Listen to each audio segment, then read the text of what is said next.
to the Casual Cinecast, powered by Cinelinx. My name is Chris. And my name is Mike. Today's episode will be going over What's on Our Minds, followed by a feature review of Incredibles 2, directed by Brad Bird. Yeah, Justin's off pursuing his magic career, but if you want to follow us, follow, and subscribe us at Facebook and Twitter and Instagram at Casual Cinecast. We have a group at facebook.com/groups/Casual Cinecast, and you can email us at casualcinemedia@gmail.com. So yeah, contact us if you wanted to go ahead and reach out. Any feedback would be greatly appreciated. Speaking of which, we do have a couple of new iTunes reviews this week. We'll go ahead and get into those now. By the way, if you guys wanted to help grow the show, any positive feedback on iTunes you could give us would really come in handy. Yeah, our first one comes from MWTM Podcast. This is my new morning podcast. It seriously helps me ease my way into the day. A lot of knowledge and great conversations. Insert this one into your rotation. Thank you so much for that great review. And then we have one more, a great listen from Rain Man. Made very well and great discussion worth listening to if you like movies. It covers a little bit of everything, and they aren't afraid to disagree with each other. Yeah, that's another great one.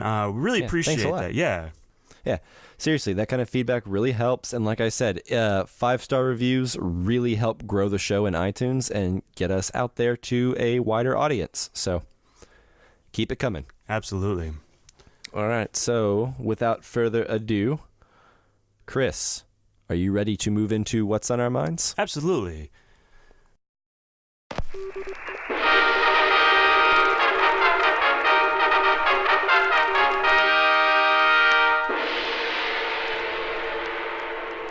All right, let's get going. Cool. Yeah, so this week I wanted to talk about The Expanse. Yeah. Since last time you brought that show up, a lot has happened in the world of The Expanse. Yeah, absolutely. It's been a roller coaster of a season for sure, both on and off screen for sure. Yeah, I have no idea what's been going on screen. I'm just referring strictly to the off-screen things surrounding the show, which we'll talk about here in a minute. But yeah, what'd you want to say about The Expanse? So I just wanted to say that I feel like this season has been its best season, and I'm more excited about The Expanse than I have ever been, because I think it's just a really solid season, action-packed. It's got a lot of cliffhangers, but they're not frustrating cliffhangers, but just a really good season. If you haven't watched it yet, start now. And if you're waiting for the season to be over, just go ahead and start now. It's almost over anyways. You can binge it and watch the last 2 episodes or something like that. It's really great. And then the other thing that we wanted to talk about was how Sci-Fi canceled The Expanse, and then it was picked up by Amazon. Yeah, what do you think about that? Yeah, so the main thing that I'm wondering is Amazon, oftentimes with their shows, just puts the whole season out. And what I was wondering is if they're going to maintain a weekly format or if they're going to just dump the whole season out at the same time. And then that got me to thinking whether or not, which format I prefer. Like whether I prefer just binging all of them at one time or watching them week to week. And so I wanted to ask you, Mike, what do you prefer? That's tough. I think a lot of it depends on the TV show and the quality of the TV show. Mm-hmm. I mean, I guess if given the chance, I will binge anything, even the best TV shows, the ones that benefit from the week-to-week analysis. But for some of them, like Westworld, I think part of the fun is piecing together the mystery from week to week and having it consume your thoughts for a week and getting excited for the next premiere date, Like, my girlfriend and I like to watch Westworld on Sundays or Game of Thrones on Sundays when it comes on.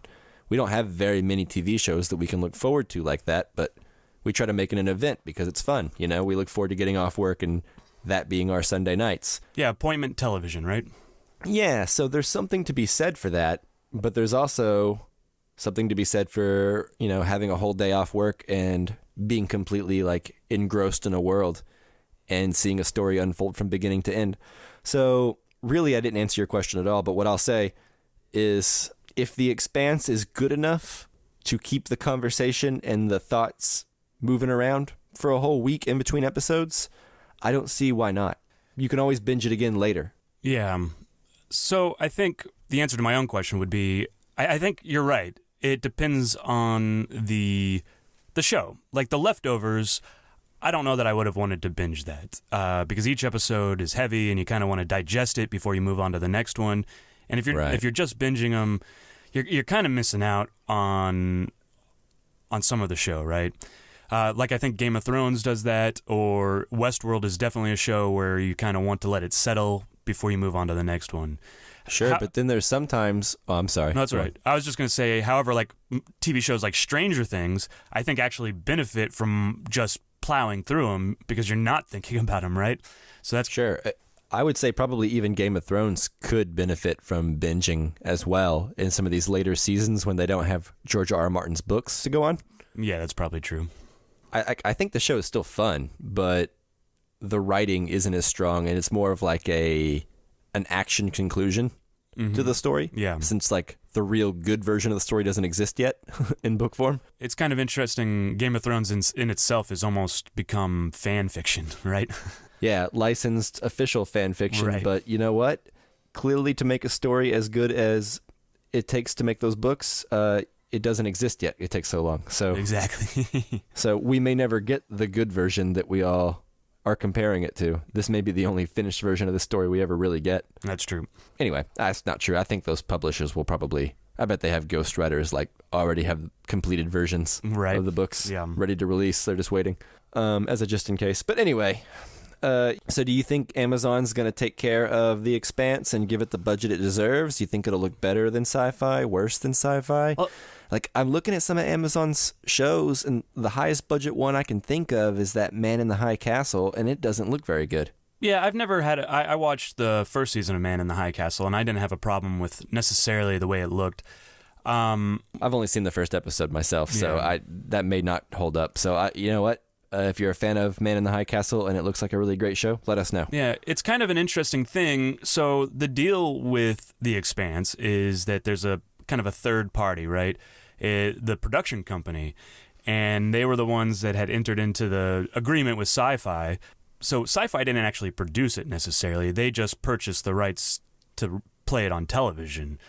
And then, in fact, overseas, Netflix had the rights. And so that was one of the things. So Sci-Fi didn't have any of the rights to it besides So the television. people actually producing it aren't going to be changing much unless their budget significantly changes. So yeah, and I'm not sure exactly how that works. So it may be that...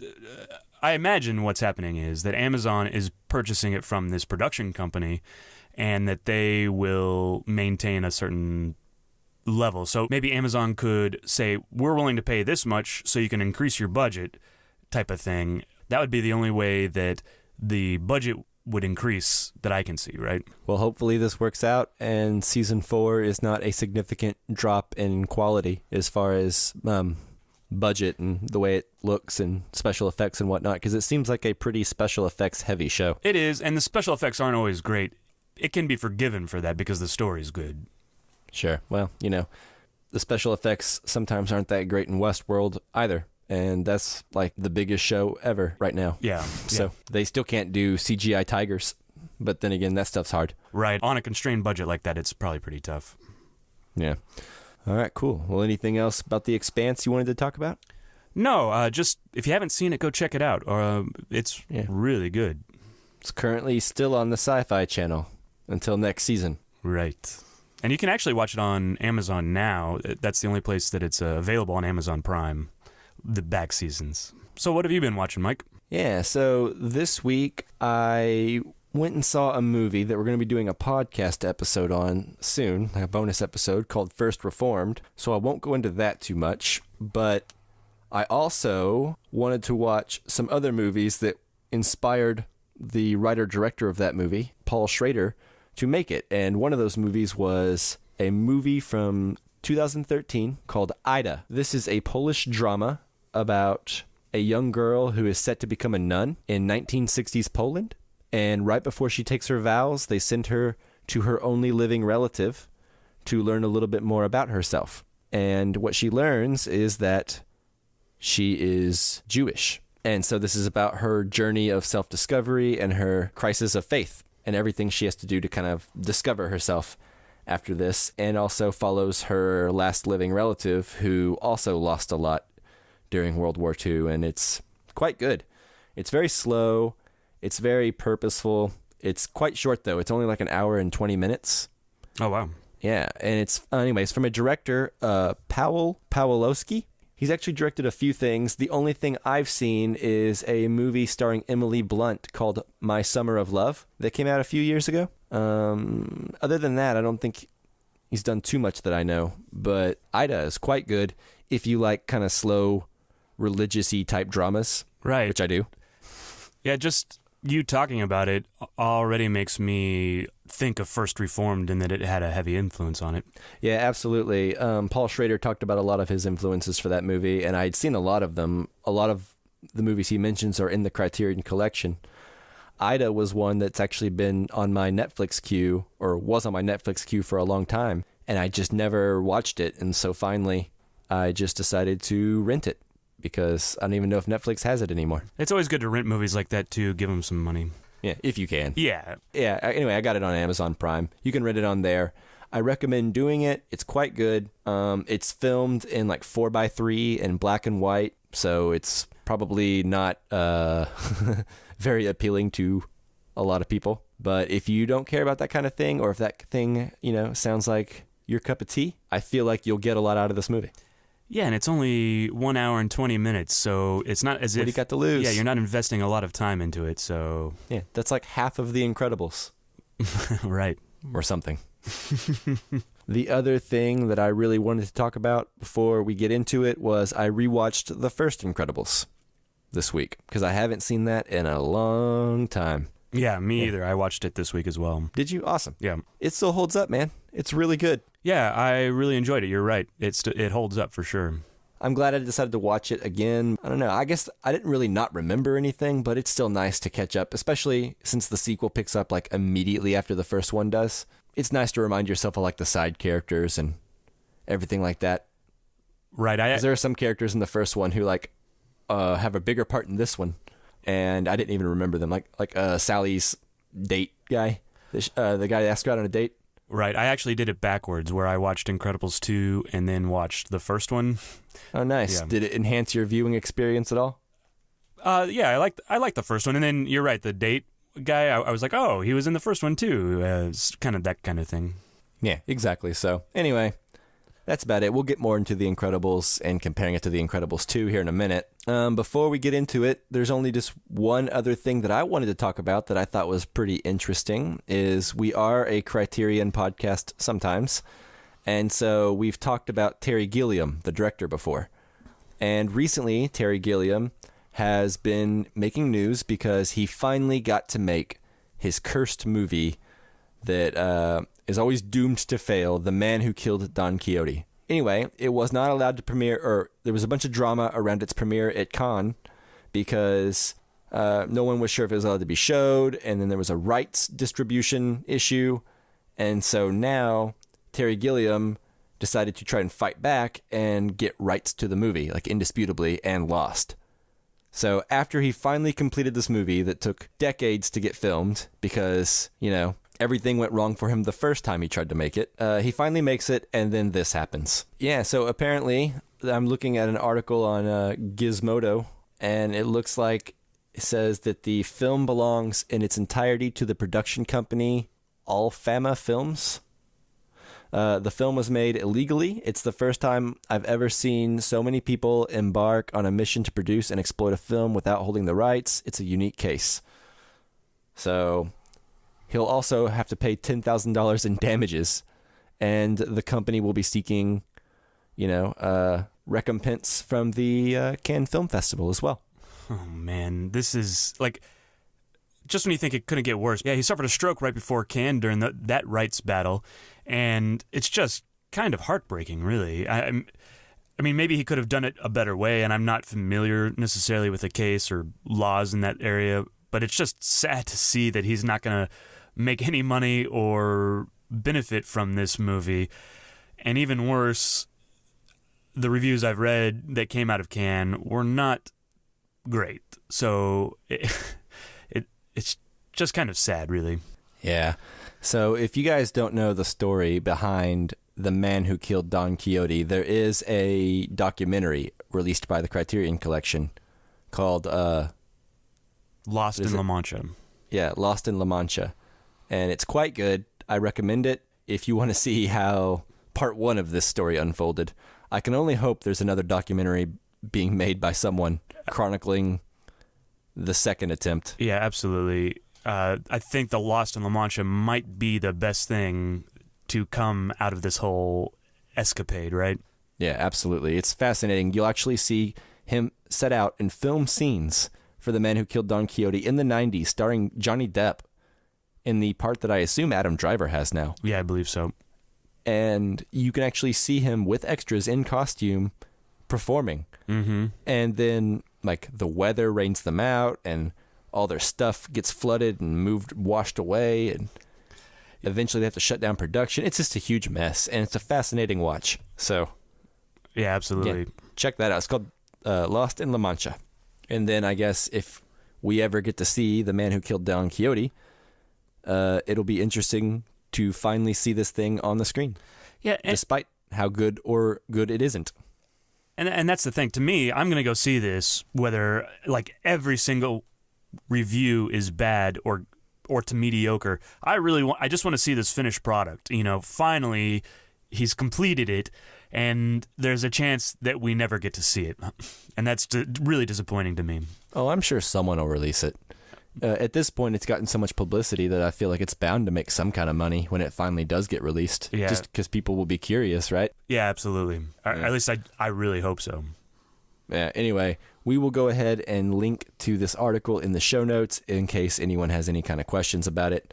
I'm not really a huge Terry Gilliam fan. He's made some really great movies like Brazil, and I like Fear and Loathing in Las Vegas, but I don't think I've liked anything he's done in quite some time. Like, the last thing I saw that he did was Tideland. Oh, yeah. Which is kind of like a more depressing, harder to watch version of Pan's Labyrinth.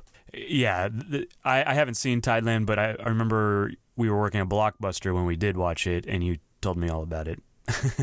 Yeah, it's truly terrible from what I remember. But you know what? I still am interested in anything Terry Gilliam decides he wants to do. Absolutely. I think it's kind of a case of every once in a while lightning strikes and we get a great movie out of it, right? Yeah, exactly. So we'll have to see how it all unfolds. All right. So are we ready to move into our review of Incredibles 2? Absolutely. Looks normal to me. When did this start happening? Since Helen got the job. I assume she knows. Are you kidding? I can't tell her about this. Not while she's doing hero work. Girls, come on. Leave the saving of the world to the men? I don't think so. I've got to succeed so she can succeed. So we can succeed. I get it, Bob. I get it. When was the last time you slept? Who keeps track of that? Besides, he's a baby. I can handle it. I got this handled. So, you good then? You got everything under control, right? What the? Cookie. Cha-cha want a cookie? Num-num cookie. Cha-cha want num-num. Num-num cookie. Cookie. You're not... Cookie. Oh, my God! Cookie. Wow, okay. Okay. So, he can still hear you From the other dimension, yeah. That is freaky. Just like with every review, we will be doing a spoiler-free section first, and then we will give you plenty of warning and a bumper before we move into the spoiler section. All right, Chris, are you ready to talk about Incredibles 2 now?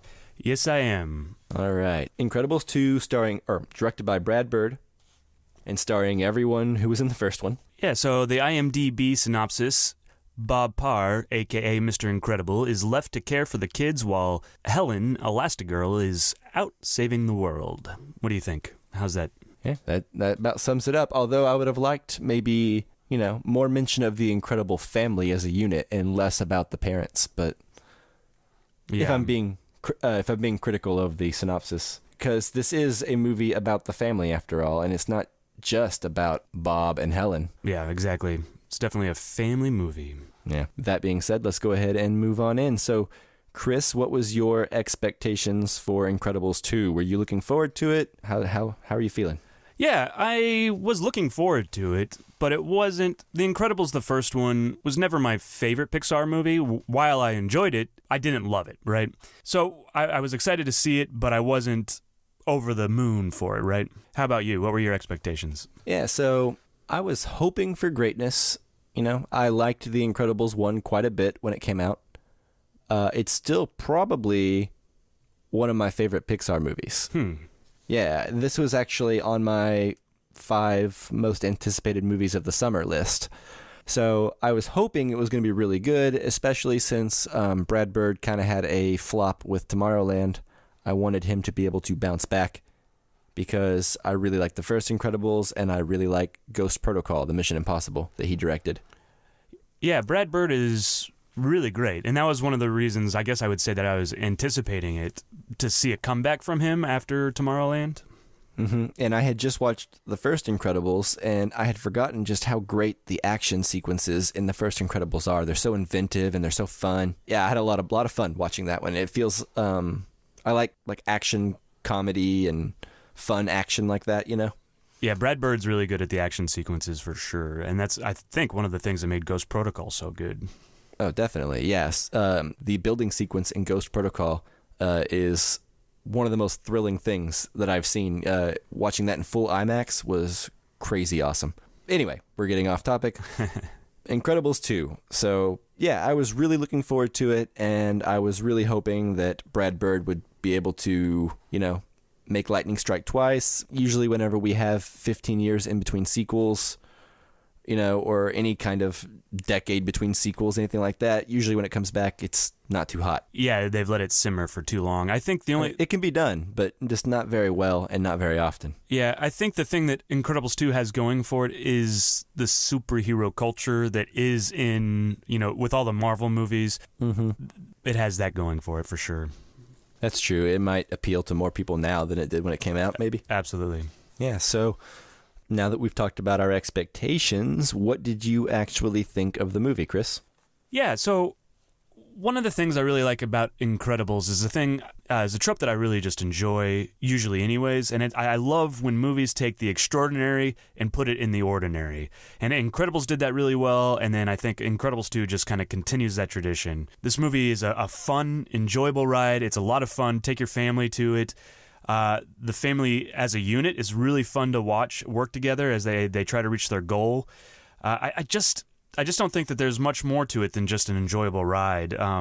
So what I think is, you know, you get a giant bucket of popcorn, get your giant soda, and watch this movie and have a great time with your kids or your significant other, whoever you go see it with, because it's going to be fun. It's like popcorn, right? There's not much afterwards that kind of sits with you, right? Yeah, what do you mean whenever it says it takes the extraordinary and puts it in the ordinary? So, for instance, just taking superheroes and putting them in a family setting, right? Seeing their everyday life.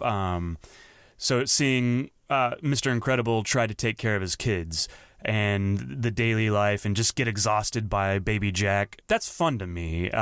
Okay, yeah, no, I see what you mean. Like the mundane stuff of everyday life and seeing superheroes have to do those things. Yeah, in their own way. Like maybe they're using their superpowers or whatnot. And that to me is really fun because they're out of their element, right? Right. No, I get it. That makes sense. I just wanted to clarify what you meant because Absolutely. I wasn't sure. So what did you think, Mike? Yeah, I enjoyed this movie. I don't think it lives up to the first one, but I think that's okay. It's funny and the action is there. Brad Bird has a very sharp eye for action, like we mentioned earlier. It's nice to see him back in animation because I think he works really great in animation. Although I hope that he is able to get back into live action at some point after this. I agree with that for sure. Anyway, I'm with you. The movie is good. We probably didn't need it, but that's okay. It's better than Finding Dory or Toy Story 2. I don't think it's as good as Toy Story 3. I think Toy Story 3 is like the best Pixar sequel I've seen, unless there's another one I'm not thinking of that's better, but I don't think so. Of the sequels, I would say, man, Toy Story 2 and 3 those might be my favorite. Well, 3 is just great, Toy Story. I don't think 2. I think this is as good as Toy Story 2. Like Toy Story, it's just a fun sequel, but Toy Story 3 had like emotional weight, and I don't think this movie I think the first movie, First Incredibles, has a little bit of emotional weight. But this one is pretty easygoing. There's not much drama in it, in my opinion, which is fine. It's a kid's movie, but Pixar is good at drama, you know? Yeah, absolutely. And so I feel like this movie's pretty light on that. Mm-hmm. I would agree. Like a lot of times the villains or someone will have some sort of like emotional drive that kind of really speaks to you, or the hero will have an emotional drive that I don't think that this movie necessarily has. But you're right, it does have a lot of fun in it. Yeah, well, it's like in the first one, there is that whole section where Mr. Incredible thinks his family was killed, right? Right. And he's like, I'm not strong enough. And there's that whole section. In my opinion, that works really well in the first one. And without spoiling anything, because we're in spoiler-free section, I don't think anything in Incredibles 2 ever quite meets that moment of the first one. I agree. One of the characters I really enjoyed that had a lot more to do in this movie than in the first one was Baby Jack. I really enjoyed all that he had to do in this movie, and I thought a lot of the comedy really worked coming from Baby Jack. I thought that was really good. What did you think of Baby Jack? Yeah, I was actually thinking a lot of this movie isn't as funny as the first one, in my opinion, but it's a really good action adventure. But I think most of the comedy comes from Jack and scenes that Jack is in, and the people who play off of Jack, whether it be Mr. Incredible or other people who we'll get into in spoilers. But that's where most of the humor, I think, comes from. The rest of the movie just seems like a pretty straightforward action movie. I mean, there's some funny parts, but, the audience wasn't laughing as much except for when Jack was on screen. That's when I found the humor to work the best, I think. Absolutely. Jack was the all-star of this movie, I believe. Yeah, but I agree. I enjoyed Mr. Incredible having to deal with Jack and learning how to be a dad. I thought that was all pretty fun. One of the things I really enjoyed about this movie is the role reversal that happened, because Mr. Incredible is really funny. Just watching him try to maintain the daily life in the household. I really enjoyed that section of it.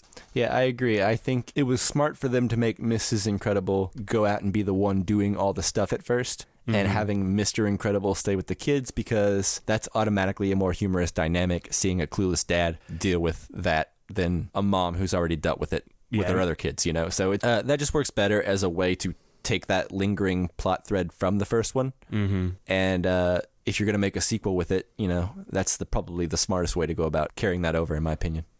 Absolutely. And I think that's where a lot of the drama comes from with Mr. Incredible, that he just wants to get out there and he's got to do this so that she can get him back into being a superhero, right? Yeah, exactly. One thing that I don't think really qualifies as a spoiler, because it's kind of just a continuation from the end of the first one, but I really enjoyed Violet a lot more in this one, their daughter. In the first one, her hair is all over her face the whole time, and because she's insecure, and then she kind of grows throughout the course of the first one. So this one, she's kind of come into her own, and she's dealing with normal teenage stuff. It's not just like insecurity, but the way you look and trying to hide.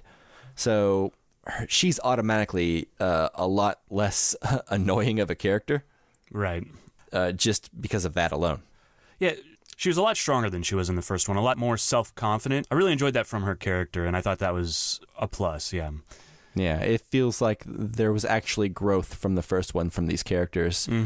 So, and it felt like natural, so like a natural evolution for all of them. So I really enjoyed that. I don't think Dash has a whole lot to do in this movie. They do give Samuel L. Jackson's character, Frozone, more screen time in this movie, so that's good. Yeah, I liked his interaction with the baby as well. Yeah, I agree. One of the things I wanted to talk about before we move on into spoilers was the upgrades to the animation. They were able to keep the character models pretty close, but things like hair and clothes look so much better in Incredibles 2 versus the first one. Right. That they found a good balance, I think, to where it doesn't seem like a different universe, but you can definitely see that in 15 years things have gotten a lot better. Things have gotten a lot better. So did you notice any of that? Absolutely. I mean, Tony, for one, the want-to-be boyfriend looks very different. Or not very different, but he doesn't look as good as he does in this one. You're right, there's so much more to the hair and to the facial expressions, and maybe not the expressions, but just the facial details. It makes it look really good. Yeah, absolutely. So we really wanted to start talking about specifics now, so I say we should probably just go ahead and move into spoilers. What do you think? Yeah, absolutely. Let's get into the spoilers. Before we do, real quick, recommend, don't recommend, in theaters, not in theaters, what do you think? This one's kind of a tough one for me. I'll take over while you're thinking about it then. Okay. I didn't mean to stump you. I would say do not see this in theaters. Children can be the most inconsiderate moviegoers, and this is a children's movie. Also, it's making plenty of money and doesn't need any help, and if you're listening to this, you're probably a grown-up. And if you're a grown-up, you'll probably have a better time at home. And if you're a kid, ask your parents for permission first, because sometimes we curse, so... Yeah. Have we cursed yet in this episode? I hope not. Not in this episode, I don't think, but past episodes. Good. God damn so it. We'll make an oh no, I'm going to edit that out. We'll make an effort to not swear the rest of this whole episode so kids can listen to this with their parents. Ah, that's cool. Yeah. And if I can't cut it out, I'll make like a little bleep sound. Awesome. Not really. I'm not going to do that. Okay. Anyways. Back to the question. I would say I am right there with you. I don't know that it's good enough to warrant you spending $100, taking your kids and buying popcorn and everything at the theater. I think seeing it in the theater is a better experience, and to me, most every movie is a better experience in the theater. But I think you can put this one on pause and watch it at home, and you'll be fine. Yeah, absolutely. It's a good movie, but it's not a great movie. Yeah. All right, so without further delay, let's move into spoilers. No, I guess Rosebud is just a piece in a jigsaw puzzle. I'll tell you what, give me one of them cigarettes you got up there, I'll tell you all about it. And here we go. Okay, so now that we're in spoilers, I wanted to go ahead and ask you right up front, Chris, now that we can kind of be more specific about the whole thing.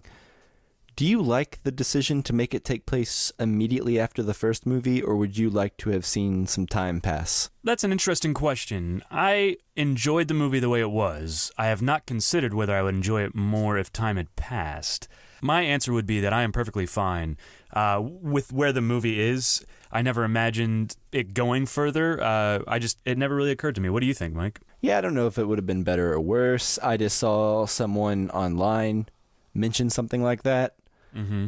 And I was wondering if there was anything to it. I'm kind of with you. I don't know that it would have been better. I haven't really thought about it too much. They were able to tackle a lot of the questions I would have had in this one, having it take place organically right after the first one. So I think it works because they were able to tackle like the public's perception of superheroes. And yeah, actually, I think that's something that's left unresolved from the first movie that really needs to be taken care of, and they can't move on until that situation is taken care of and wrapped up. Yeah, I agree. So it's probably wise to do that. I just wanted to get your thoughts. The most fun I had with this movie was when Jack and the raccoon, the villainous raccoon, have that fight. I thought that was a lot of fun.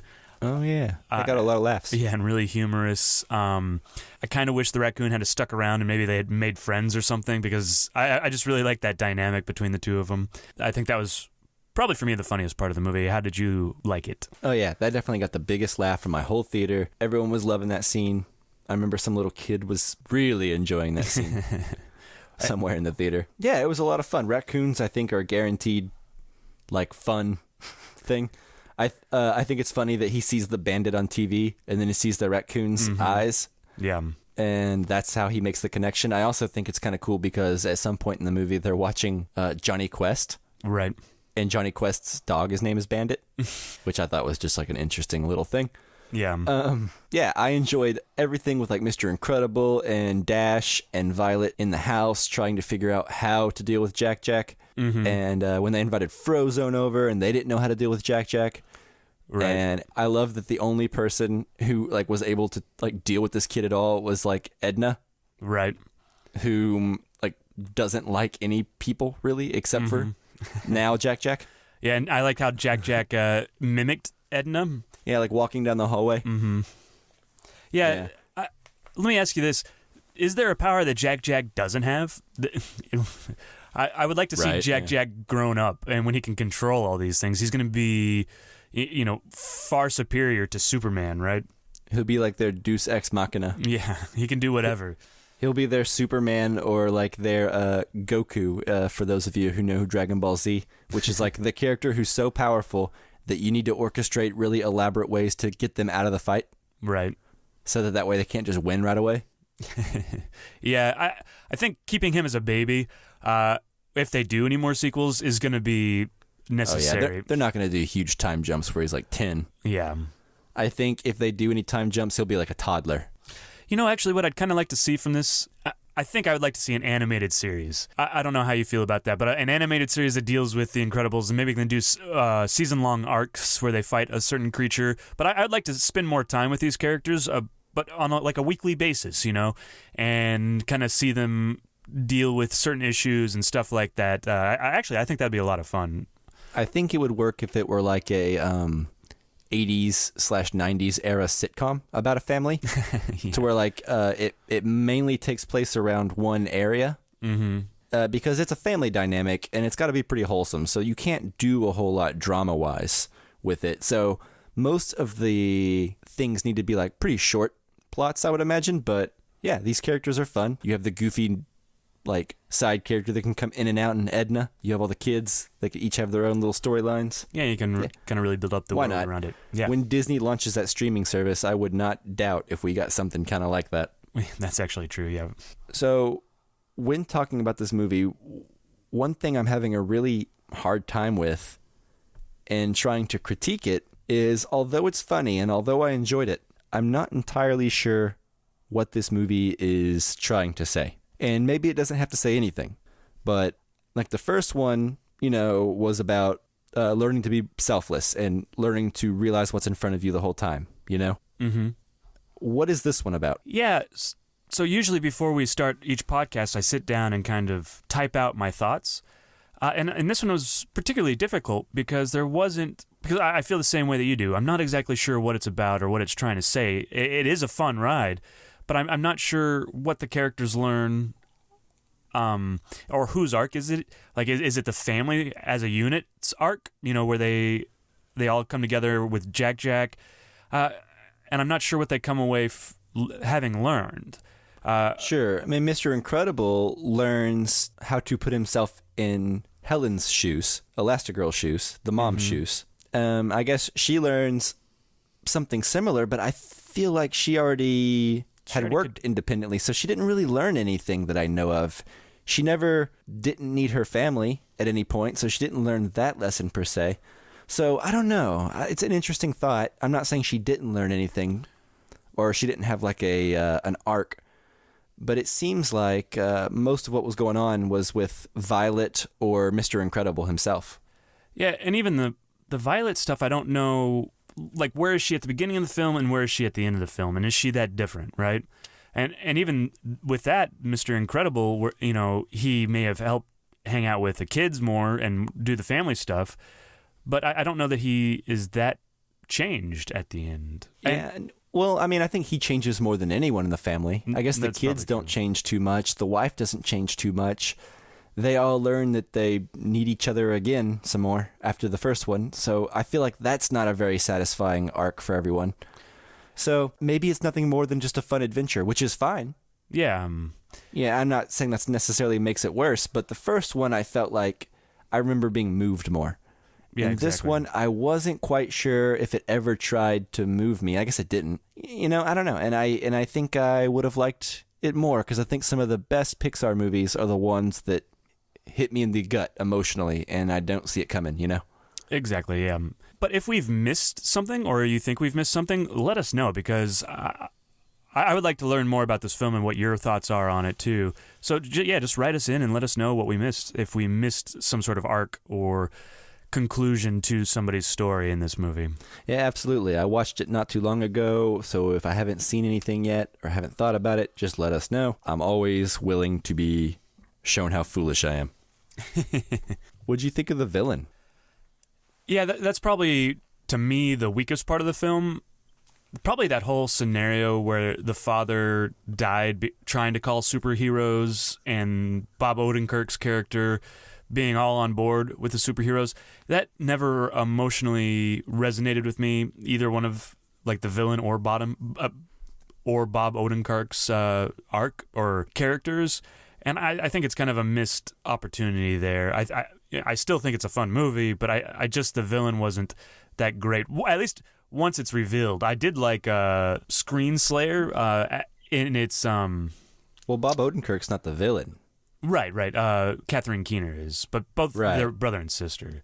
Right. Well, yeah, they're a package unit, I guess. Well, I liked the Bob Odenkirk character quite a bit. I liked what they ended up doing with him at the end, how he was just kind of an idealist. Himself, yeah, and his sister even kind of had like a lesser idea of him. And, maybe she was wrong, I like to think, at the end.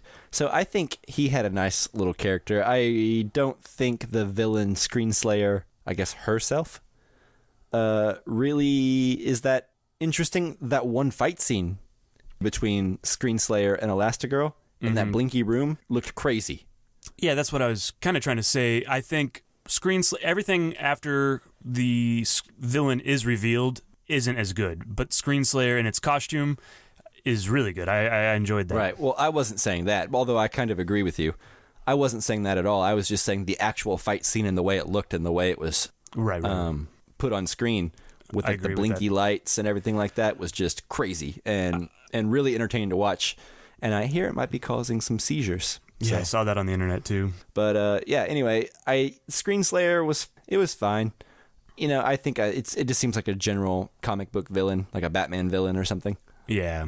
So that's fine. I think the movie probably would have been better if it had been a villain kind of like the first one. The first one was the Buddy character, and he was born out of Mr. Incredible's vanity and his callousness with dealing with this young kid, So there was a certain element of guilt involved. Mm-hmm. And I don't think, unless I'm missing something, Screenslayer had any kind of like monster of your own making kind of lesson in there.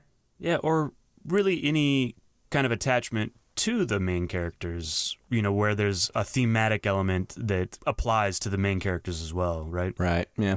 I did enjoy some of the callbacks, though. They did call out Gazerbeam. That's the one that Bob Odenkirk's dad was trying to call. Mm-hmm. And Gazerbeam is the one that Mr. Incredible hides behind in the first one to escape that robot that's like scanning for superhero bones. Right. Yeah. Anyway, fun Easter egg if you haven't seen the first Incredibles in a while. So, before we actually started recording, I did send out on Twitter anyone who has any questions about Incredibles 2 or anything they want us to talk about in relation to Incredibles 2 to go ahead and just send that in to us. And we did have some responses. Yeah, absolutely. It was on Facebook as well. And if you have any questions, just write them in. We love this kind of thing, and being able to see things or questions that might bring out new elements of the movie is really exciting to me. So definitely, if you have anything, write it in. We love it. The first person we have is at Beards Reviews, which is Beards Know Best, which is a review site at beardsknowbest.com. So at Beards Reviews says, do you think the movie could have been done better, if that's even possible, if they didn't wait so long to make it? ? Also, would you guys like to see it spawn more sequels?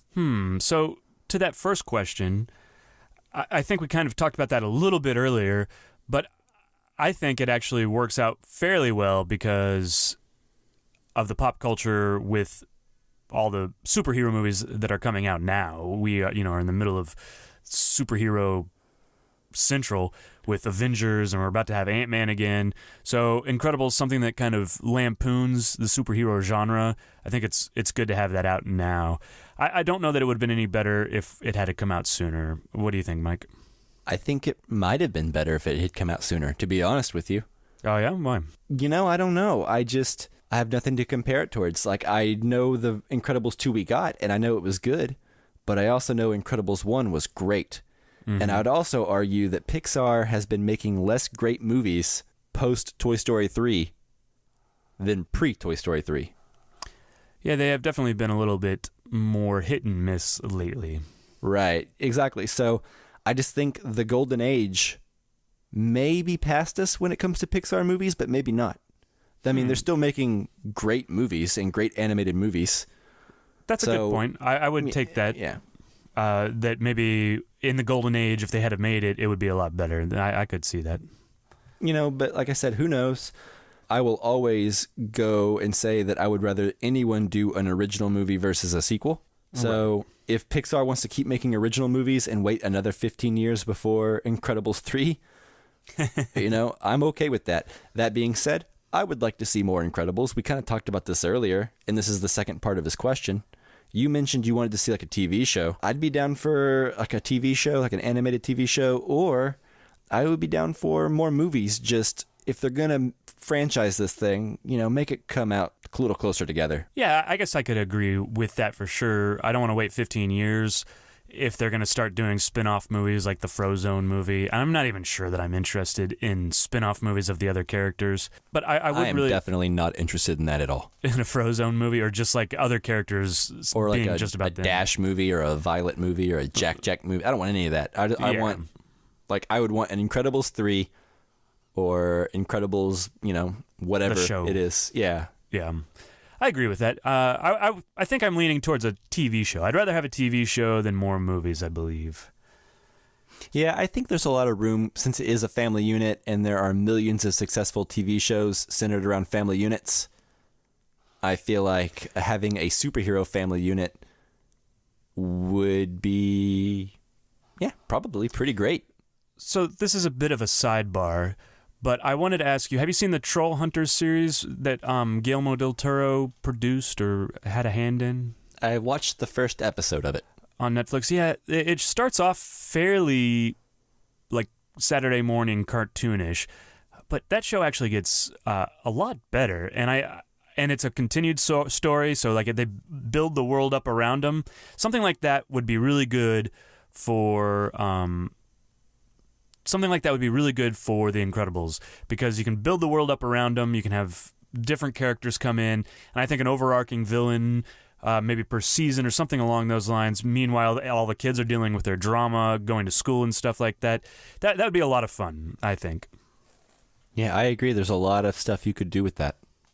Although you'd probably have to get like a different voice cast, because none of the main actors are going to want to do that. But hey, you know what? I feel like that would work better as a TV show than a lot of things they've tried to make TV shows before. Yeah, absolutely. Like, remember in the 90s, they tried to make a cartoon series out of Aladdin. Yeah, funny fact, Homer Simpson voiced the genie in that TV show. Oh. What do you know? Yeah, the more you know. Okay, anyways. All right. We did have one other person reach out to us with some questions for us to read on Twitter at RNKFanArt, and this is Ricky Kennedy. All right, so you ready, Chris?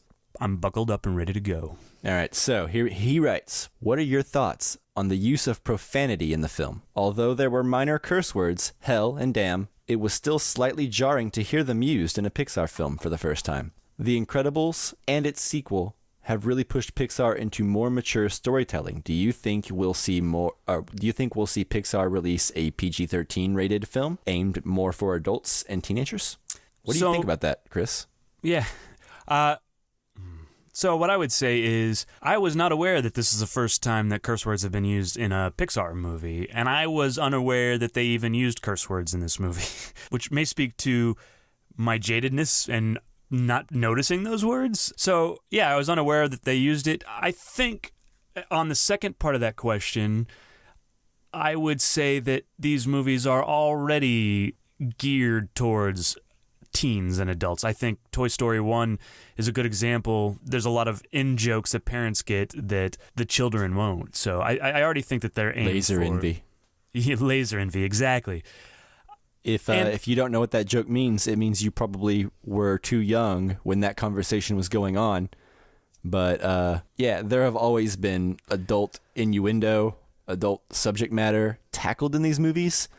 For instance, Toy Story 3, the ending of that movie, I don't think a child is going to understand that. I don't think you understand that ending until you have reached a certain age and moved past that ending, because I think it speaks specifically to adults. That ending, where the movie's fun and to watch, but ultimately the adults are going to get this emotional message out of it, where the kids are just having a good time, right? Or sure, or like Up.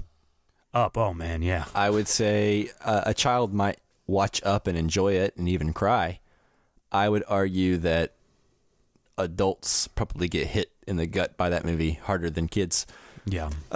Anyway, as far as Ricky's question about Incredibles 2, I don't recall them using profanity either. to be honest with you. And like you said, that might actually just speak to how terrible we are. But I would say profanity or no, this is more of a kid's movie than something like Up is. Yeah, I would say that for sure. Or maybe not Toy Story 3, but there are certainly themes in Toy Story 3 that I think you appreciate more as you get older.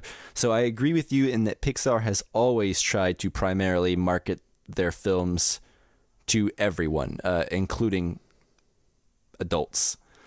And I think that's probably been why they are regarded as like the gold standard, usually, for, animated features these days. Yeah, I agree. Anyway, so I don't remember the exact profanity you're speaking of, Ricky. But I don't know that this movie is darker than the first movie. The first movie has a lot of superheroes getting murdered, albeit off screen. Right. But they do talk about how superheroes were one by one murdered. Yeah.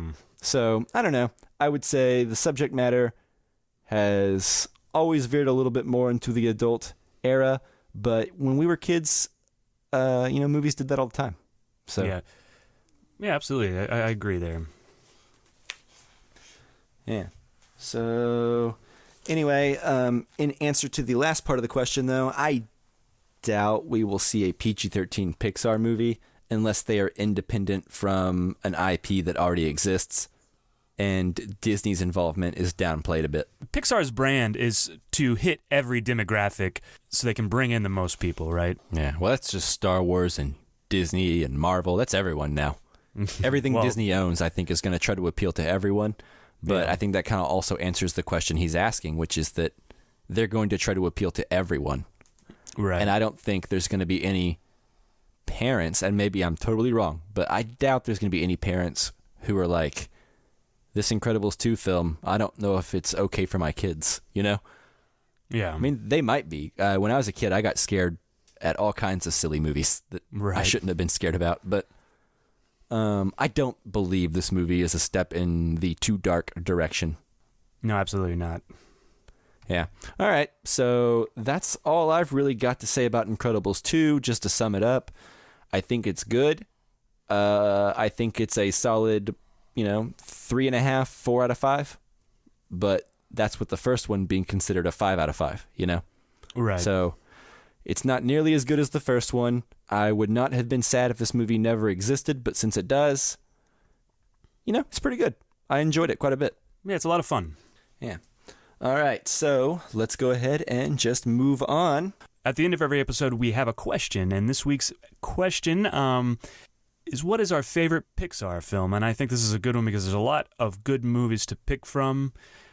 Mike, what is your favorite Pixar film? So my favorite Pixar film would probably be Up.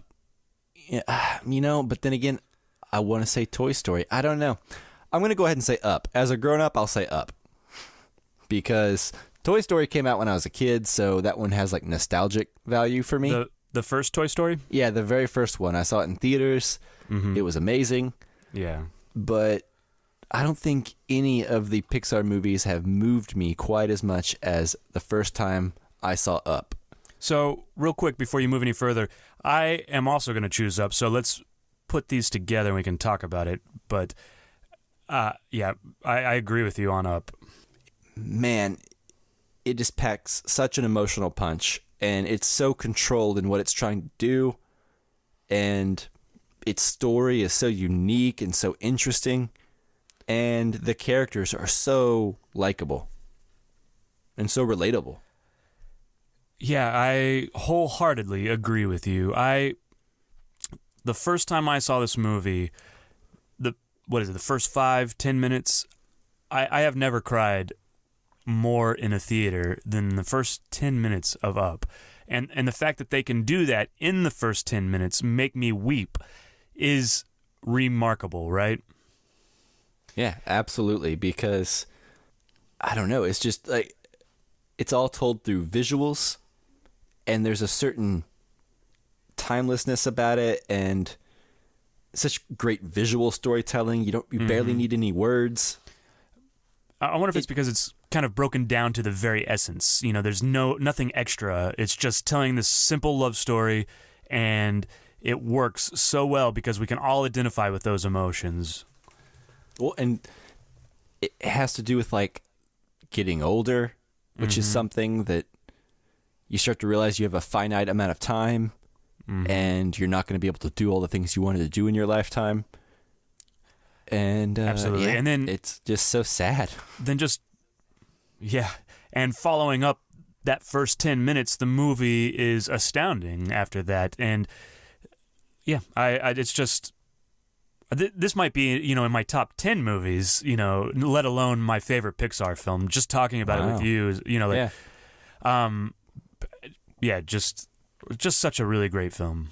Yeah, and it's got wonderful message about family, really. Yeah, just about family, and I think that would be something that I wish had been in Incredibles 2 a little bit more, something that I could go away with unpacking, I guess. And like, I will forget Incredibles 2 in a year, right? Or sooner than that. Not that I didn't have a good time with it, but I will forget about it. But Up will be with me forever. I'll always think about Up, right?